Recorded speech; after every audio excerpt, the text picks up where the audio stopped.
Bueno, pues vamos a comenzar hablando del modo político de los Austrias. Podríamos decir que se dividían o se organizaba en distribución del poder, administración territorial, asesoramiento y administración de justicia. En distribución del poder, podríamos decir que los Austrias continuaron y desarrollaron la organización política heredada de los reyes católicos, procuraron rodearse de letrados. Estos eran funcionarios expertos en leyes que no pertenecían a la alta nobleza. De esta manera apartaron a la aristocracia del poder de la corte, permitiendo que el poder político quedara centralizado en manos de los monarcas. En administración territorial podríamos decir que mantuvo la estructura heredada de los reyes católicos. Los corregidores designados por la corona tenían el control de las ciudades. En asesoramientos podríamos dividirlo en consejos territoriales y asuntos cotidianos secretarios. Pues en consejos territoriales el rey estaba asesorado por los consejos. Estos podían ser secretarios o territoriales. Estaban formados por letrados nobles y al alto clero y tenían un carácter meramente consultivo. El rey tenía la última palabra. Y Carlos V y Felipe II despacharon los asuntos cotidianamente con los consejos de su máxima confianza a los secretarios, que hacían de intermediarios entre el rey y los consejos. Algunos, como Antonio Pérez, con Felipe II alcanzaron una gran influencia. En cuanto a la economía, podríamos decir que hubo un crecimiento y una caída. En el crecimiento, en primer lugar, podríamos decir que el crecimiento demográfico, podríamos hablar de crecimiento demográfico. La población creció casi un 40%, alcanzando en torno a 1.600 los 7 millones de habitantes. En segundo lugar, el crecimiento económico de la agricultura y la ganadería.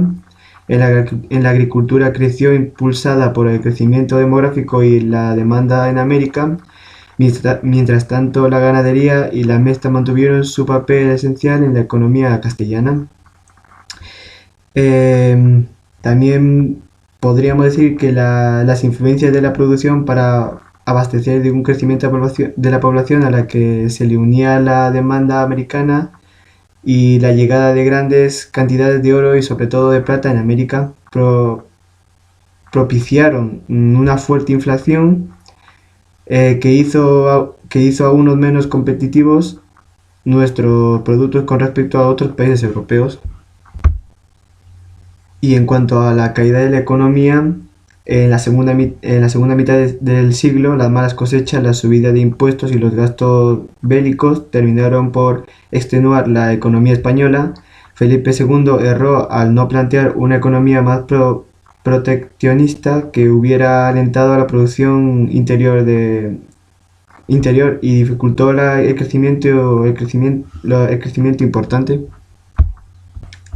En cuanto a la sociedad del siglo XVI, siguió siendo una típica sociedad del antiguo régimen, con estamentos privilegiados como el clero y la nobleza, muy heterogéneos, y un gran estamento no privilegiado, con grandes diferencias económicas internas, pero sujeto en un conjunto de los intereses de los estamentos privilegiados.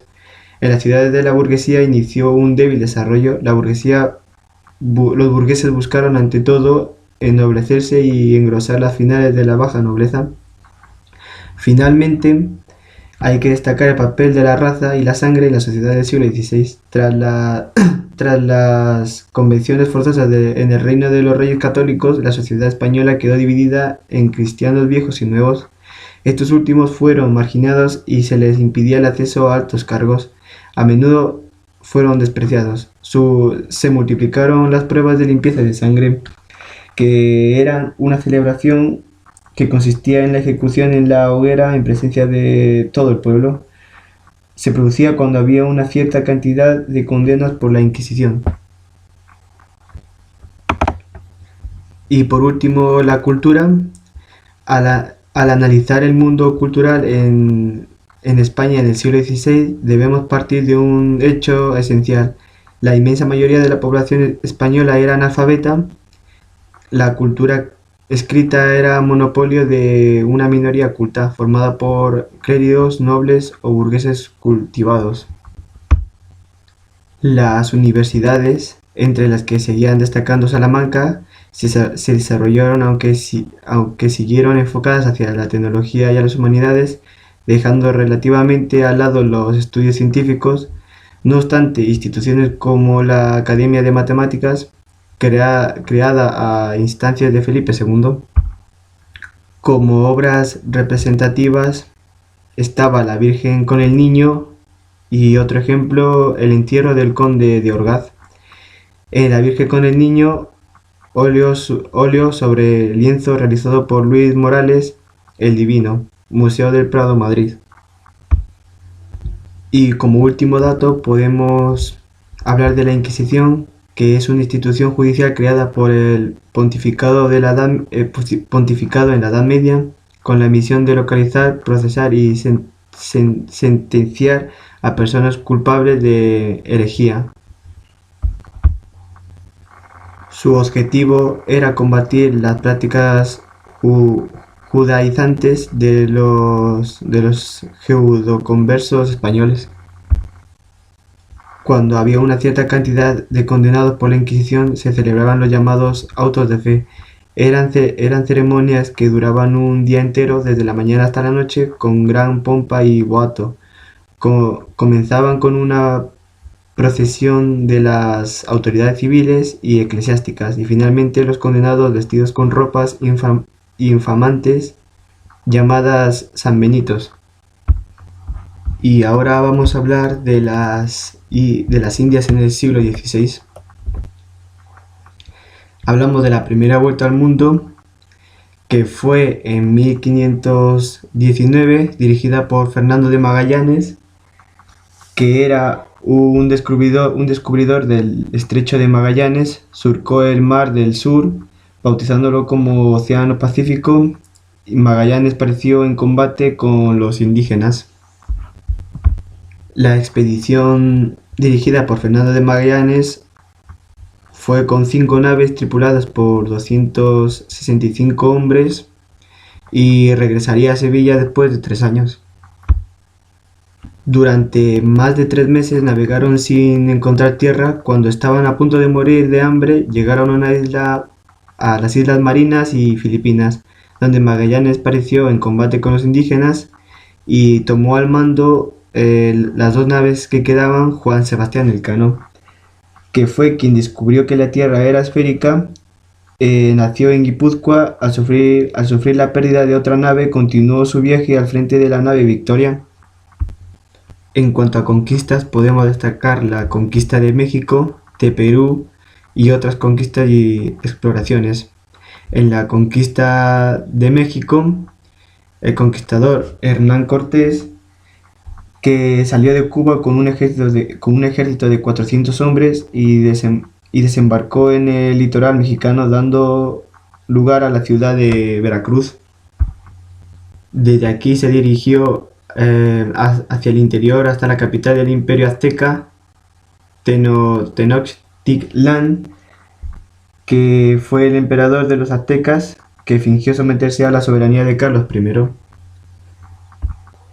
Años después, después de la conquista de México, vino la conquista de Perú, que fue conquistada por Francisco Pizarro, que fue el conquistador de Perú. Pizarro atravesó los Andes y ocupó Cajamarca con unos puñados de hombres. Ocupó la capital del imperio inca, Cuzco. Fundó la ciudad de los Reyes, en unión a Diego de Almagro, que también era conquistador de Perú y que terminaría conquistando Chile. En otras conquistas y exploraciones, como hemos hablado antes, la conquista de Chile fue comenzada por Diego de Almagro y será Pedro de Valdía quien la llevará a cabo. Fundó Santiago de Extremadura. Al mismo tiempo fueron conquistados los territorios del extremo sur de Perú y la actual Bolivia, que fueron llamados charcas por el gran número de lagos existentes. Por lugartenientes de Pizarro y de sus sucesores en el gobierno de Perú. Y por último hablamos de la organización de la América Española, que se dividía en el gobierno de la América Española, que era el Consejo de los Indias, creado en 1524, se encargaba de gobernar los territorios americanos desde Castilla, ejercía funciones legislativas y ejecutivas. La casa de contratación fundada por los Reyes Católicos se estableció en Sevilla y tenía como cometido organizar y controlar todo el comercio y la navegación con América. El virreinato se crea en dos, el de Nueva España y el de Perú. Al frente de cada uno de ellos había un virrey, que era el representante del rey en esa demarcación y por tanto la máxima autoridad. Los virreinatos se dividían en provincias, al frente de los cuales se encontraban los gobernadores, y las ciudades eran dirigidas por un cabildo o ayuntamiento, y las audiencias consistían en el máximo organismo judicial. La explotación económica de los indios era el oro y la plata y los metales preciosos procedentes de América. Remediaron la escasez de moneda que existía en Europa, impulsaron un crecimiento económico, pero causaron también un alza general de los precios que tuvo importantes repercusiones sociales y políticas. Las Indias fueron una fuente de intercambios comerciales. Las tierras fueron repartidas entre los colonizadores, a los que se les entregaba un grupo de indios que trabajarían por el colón a cambio de ser protegidos y evangelizados. Era la llamada encomienda, que permitía a los colonizadores abusar del trabajo de los indios. A partir de 1540 empezaron a extraer grandes cantidades de plata de las minas de México y Potosí. Por ello se utilizó el sistema de la mita, que era por el que cada tribu de indios suministraba anualmente un grupo de personas para el trabajo de las minas. Y por último hablamos de la organización de la América Española, que el último apartado es la sociedad colonial. El número de indígenas a los que llamaban indios disminuyó enormemente como consecuencia de las enfermedades atraídas por los colones, nuevas para ellos, los enfrentamientos militares y el excesivo trabajo a la que fueron sometidos en algunos lugares. En las Indias se trasladó un buen número de españoles. Una parte mantuvo el tipo blanco, con descendencia nacidos en América, criollos o blancos de América. Sin embargo, lo que abundó fue la fusión con los indígenas, dando lugar a los mestizos, unión entre indígenas y colones, que forman hoy la mayoría de la población en muchos de los países hispanos de aquel continente. A la conquista debía surgir la evangelización. Fue obra de los frailes, de mónicos, franciscanos y agustinos. Y podríamos decir por último que la evangelización es la enseñanza y propagación de la doctrina cristiana por obra de los frailes en aquellos lugares donde las personas la desconocían o no la practicaban.